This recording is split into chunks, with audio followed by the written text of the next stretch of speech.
La companyia de dansa Cotton ha presentat a la Sala Petita d'Àtrium una proposta diferent i innovadora per explicar un conte que tots coneixem, La rateta presumida.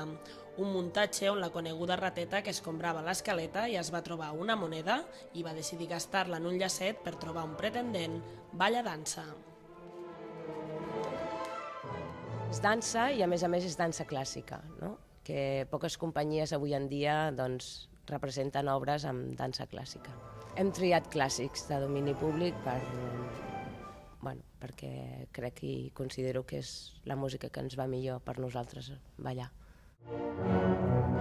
La companyia de dansa Cotton va néixer l'any 92 i ja ha realitzat diferents coreografies per infants i alguna proposta per públic adult.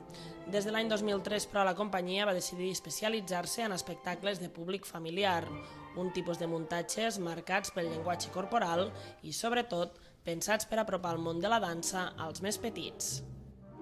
Perquè consideràvem que era una necessitat, no? de crear cultura de dansa des de ben petits per un futur tenir un públic, perquè les grans companyies, com podria ser un Ballet Nacional o altres, tinguessin un públic ja més entès. I la millor manera és educar quan són petits. I nosaltres creiem que amb els contes, que tots els nanos coneixen, o gairebé tots,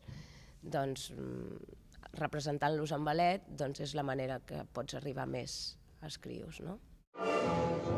El pròxim espectacle familiar que passarà per la Sala Petita d'Àtrium serà el Forn del Lleó, de la companyia Clown Teatre.